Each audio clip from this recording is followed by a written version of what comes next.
Lune et magie, comment utiliser les phases lunaires à notre avantage. Aujourd'hui, dans cette nouvelle vidéo, nous allons voir comment est-ce que nous pouvons nous servir au quotidien des phases de la Lune pour notre magie. Si vous ne me connaissez pas encore, je suis Marie Weber, je suis sorcière et numérologue. Je te crée chaque jour une vidéo sur le sujet, donc si la magie ou la numérologie t'intéresse, n'hésite pas à t'abonner en cliquant juste en dessous.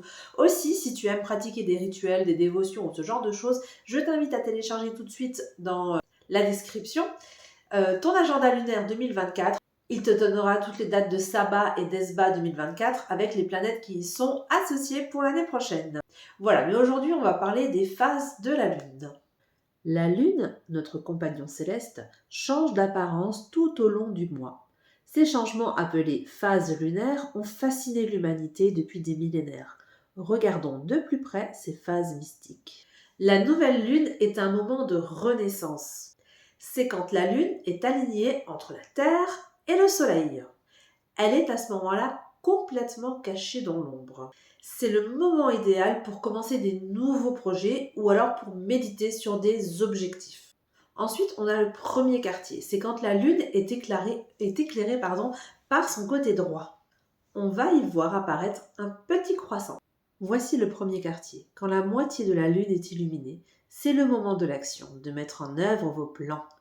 Ensuite, on a la pleine Lune, quand elle est belle, ronde, lumineuse. La pleine Lune est le point culminant. C'est quand la Terre se trouve entre la Lune et le Soleil, révélant toute la face de la Lune. C'est le temps de la célébration, de la réflexion et du lâcher-prise. Ensuite, on a le dernier quartier, quand la Lune est éclairée à sa gauche. Et enfin, le dernier quartier, c'est le temps de la réflexion et de la libération. Un moment pour laisser aller tout ce qui ne nous sert plus. Et voilà un cycle lunaire complet. Chaque phase a son énergie unique, influençant nos émotions, nos actions et même nos rituels magiques. Utilisez cette connaissance à votre avantage et vous serez toujours en harmonie avec les rythmes de la nature. Il y a plusieurs choses à retenir de ça. Par exemple, pour la nouvelle lune, comme elle est souvent associée à un nouveau départ, c'est un excellent moment pour écrire vos intentions ou pour commencer un journal. Le premier quartier va être, lui, plus concerné par la prise de décision. C'est une période propice pour évaluer vos progrès et ajuster vos plans. La pleine lune va être un beau moment pour recharger vos cristaux. Beaucoup de gens vont les placer à l'extérieur pour aller les recharger à l'énergie lunaire. Après ça, il faut s'y connaître un petit peu en sorcellerie parce que c'est pas parce que vous allez placer quelque chose forcément au rayon de la lune que ça va se recharger. Il y a des actions à mettre en place avant. Si tu veux débuter d'ailleurs en sorcellerie et apprendre ce qu'il faut faire pour recharger ces objets au rayon de la lune, du soleil, etc., je t'invite à cliquer juste en dessous.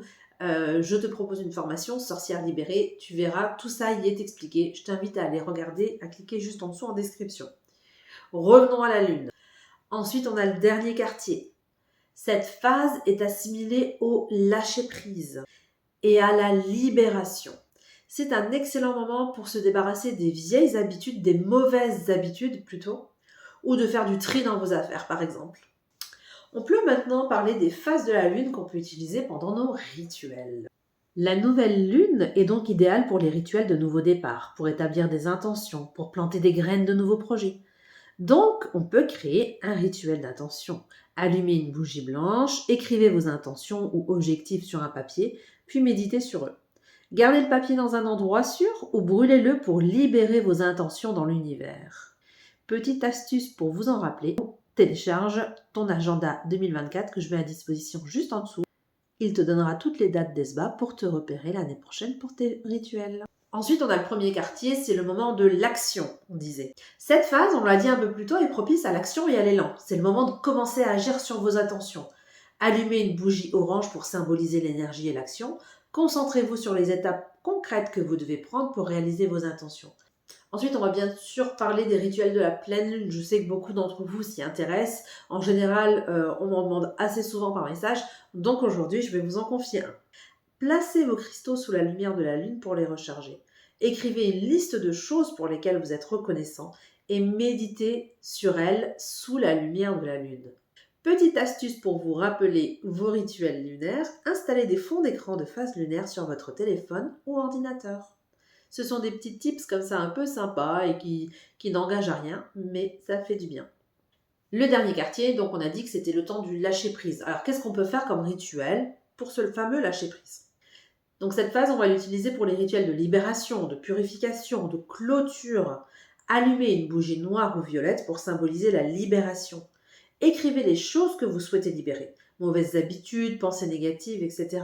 Et brûlez le papier dans une flamme sûre. N'oubliez pas que pour la couleur des bougies, vous la choisirez selon votre système de correspondance. Là, je vous ai donné des couleurs qui font partie d'un système, mais si vous avez l'habitude de suivre une autre correspondance pour vos bougies, aucun problème, vous avez juste à changer ça, ne vous inquiétez pas. Voilà, c'était une petite vidéo sur les différentes phases de la lune et la façon dont on peut les utiliser en sorcellerie. Merci d'avoir regardé la vidéo jusqu'au bout, mais avant de partir, pense bien à t'abonner parce que chaque jour, je te crée une nouvelle vidéo sur la sorcellerie ou la numérologie. Aussi, pense bien à télécharger ton agenda lunaire 2024 qui est juste en dessous en description. C'est gratuit pour le moment, donc n'hésite pas à cliquer sur le lien et tu auras tout à disposition pour te mettre un petit coup de pied aux fesses pour aller continuer à travailler ta magie.